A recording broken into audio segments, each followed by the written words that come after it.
before seeing an interview with the director of Rogue One, Gareth Edwards, a preview of our Star Wars Celebration Europe live stream, and much, much more.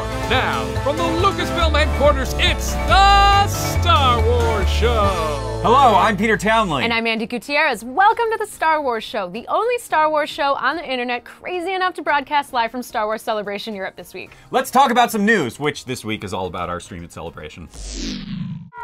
On Friday, beginning at 11 a.m. British Summer Time, which is 6 a.m. on the East Coast, 3 a.m. Pacific, we will kick off our live stream from the StarWars.com Star Wars Show live stage from the middle of the show floor at the Excel Center in London. Much like our stream last year in Anaheim, this year's programming will bring the fans even closer to the event with an exclusive, all-access coverage of the sights, sounds, and spectacle of the event, as if you're right there with us live. We're talking interviews with actors who are in Star Wars, people who work on Star Wars, the people who make things about Star Wars, and the people who love Star Wars. We're also going to be streaming panels. Lots of panels. Like on Friday, we'll be kicking things off with Mark Hamill's hour-long one-man show. Then at 4 p.m. British Summer Time, 11 a.m. Eastern, 8 a.m. Pacific, we will be bringing you the special Rogue One, a Star Wars story panel presented by Verizon, in which director Gareth Edwards will join Lucasfilm president Kathleen Kennedy for a discussion of the highly anticipated film. The next day, we'll be streaming panels from Anthony Daniels' ILM X Lab and a special roundtable discussion with the minds behind EA's Star Wars games, where the creators will share behind-the-scenes stories and reveal news about the future of Star Wars games at EA. Then on Sunday, we're going to be presenting the Fan Film Awards live on our stage, followed by a 1-hour, most likely uncensored, one-woman show with Carrie Fisher, my spirit animal, and have some fun with Ray Park and get a glimpse at the inner workings of the entirety of Lucasfilm direct from the source during the Lucasfilm Art of Storytelling panel. But that's just the panels. We'll also be welcoming lots of celebrities and guests to our stage as well. We're talking costume groups, official licensees showing off exclusive merchandise, goofing off on the show floor, talking comic books, hanging out with some droids, maybe a drone race or two, and Peter getting a tattoo. Yeah,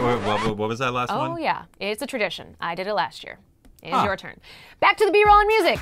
There is just so much going on this year at Celebration during our live stream that if you watched it all back to back to back, it would take almost 24 hours. It is really an exciting time to be a Star Wars fan. So that's what we got coming up for Celebration. I'm really excited about it. Yeah, I can't wait to... I'm pretty excited about Celebration. Oh, it's that guy from next door. I'd be more excited if you were talking about Star Wars Rebels, which you neglected to talk about. We were just getting to that. You weren't? Yeah. Because I was on the other side of the wall there, Totally. listening as I have to so often now, He busted us. to all the Star Wars news, all the galactic news, which is so exciting. Granted, it's pretty exciting when you have the guests, but you don't invite me over. Well, why don't you tell us about snacks and things and the nothing, Rebels panel, Dave? Not even an email. The Rebels panel is very exciting. Just to change topics quickly, we've got Warwick Davis will be hosting the show, which is great. We got Tia Serkar, Sabine Wren will be there to talk about a lot of changes for Sabine. And then we've got Sam Witwer coming, and you know, Sam will talk about Star Wars a long time, which will give me a break on stage. So he'll talk for about a half hour about all kinds of things. Maybe Darth Maul. He played Darth Maul, so that's kind of important. And we've got some big surprises in store. Ooh, can we get like a little something exclusive, like a little taste?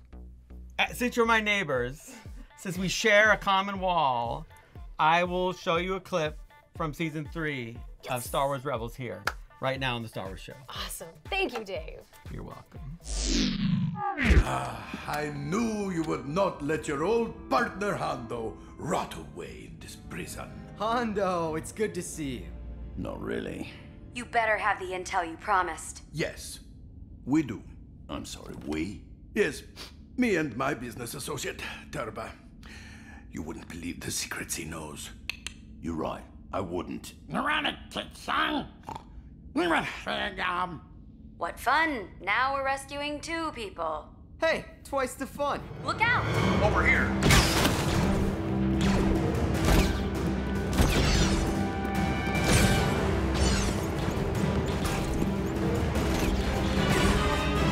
Spectre 6 to Ghost, change of plans. We need a 44 scoop at the landing platform. On my way, Spectre 6.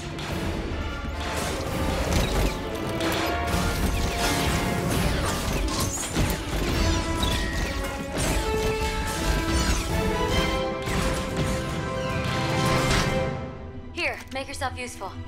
Oh, Mandalorian. I can get a lot for this on the black market. You will be giving it back.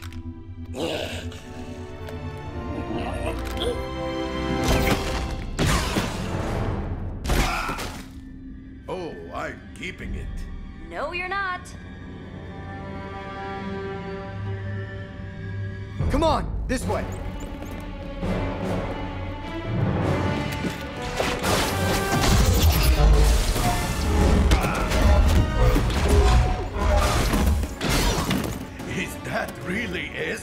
most of the time. No, you cannot have a double share, you greedy little pig!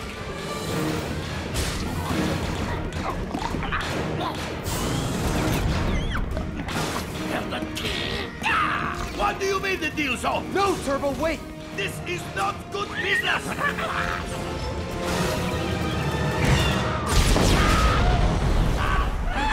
No! Well, I guess the deal is off. Before Rogue One had a title, before we even knew the movie was about the rebels stealing the plans for the original Death Star, Gareth Edwards was just a mega Star Wars fan about to make his very own Star Wars film. And now on the precipice of Gareth Edwards taking the Star Wars Celebration Europe stage by storm during his panel, we present to you an exclusive interview. 2 years ago, StarWars.com sat down with the Rogue One director to talk about what it was like growing up loving Star Wars, only to find out one day he would be living the dream and actually making Star Wars. Enjoy. Had it on Betamax, and one day my parents came home and they basically had this tape, and I put it in the machine and started playing it, but we had to go and have tea, and so I watched like 10 minutes of it, had tea as fast as I could, thinking for the rest of my life I'm just going to sit and watch that tape over and over and over and over. Like I knew the rest of my life from that point on was just going to be sat with that tape. I did actually watch it a million times, and I could quote the film. My family was from Wales, and so we do these car rides to Wales which would last about 90 minutes, and I did the whole script. Holding her is dangerous. If word of this gets out, it could generate sympathy for the rebellion in the Senate. I have traced all the spies to her. Now she's my only link to find their secret base. For my 30th birthday, my girlfriend said, "What are you going to do? You have a party?" You know, and I was like, "No." And so then it was, okay, well, is there any somewhere you want to go away?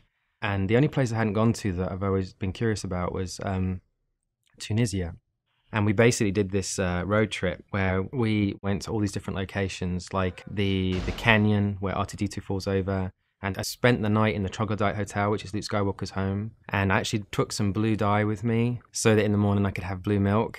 And I spilt the milk. So there's a stain on the floor now that's blue in that room that I like to think I left my mark. And then drove across the desert to the other location, which is the igloo where the sun is setting. I shouldn't admit this, but I guess there's nothing anyone can do about it now. I took a few little bits from the sets. Call security. When I told my mum, I did the FaceTime thing on my phone, and I was like, "Okay, Mum, so I've got another job. I'm going to tell you what it is. It's not what you think. It's Star Wars." And as she reacted, I went, and I've got this little picture on my phone of my mum reacting. I was expecting it to feel like a scary big burden, but it actually feels like, as strange as it sounds, it feels like returning home. I know this is what I grew up with. We all know what this has to be. And say one nice thing about the Emperor. Say one nice thing? About the Emperor. He hires a lot of British people, which is a very clever thing to do. Like if I was building an empire and I wanted to win, I would hire a lot of British people. Thank you so much for watching this special episode of the Star Wars Show. We absolutely cannot wait to hang out with you in London this week for what could quite possibly be the best Star Wars celebration of all time. And we want you to be a part of it. The executives at Lucasfilm want to answer questions from you about what it's like to work at Lucasfilm and on Star Wars during the Lucasfilm Art of Storytelling panel. Leave a question here or on Twitter using the hashtag LucasFilmLife, and we'll pass them along to the panelists. Then be sure to check into our stream live on Sunday, where maybe, just maybe, one of the department heads of the company will answer your question during the panel. Finally, to ensure that you won't miss a second of celebration this week, be sure to subscribe to our channel on YouTube, like us on Facebook, follow us on Twitter, Instagram, and Google+, or constantly refresh StarWars.com or download the Star Wars app. And remember, even if you can't watch every second of our celebration live stream as it happens, we will be posting clips and panels after they happen, as well as the entire day's live stream for you to enjoy at your leisure. Now, if you'll excuse us, we have a plane to catch. Oh, hey, is anyone bringing cheese? No, he doesn't fit in a pet carrier. We sit down with pro skater Lizzie Armanto. Andi learns how to fight like a Jedi. And much, much more. Now, from the Lucasfilm headquarters, it's the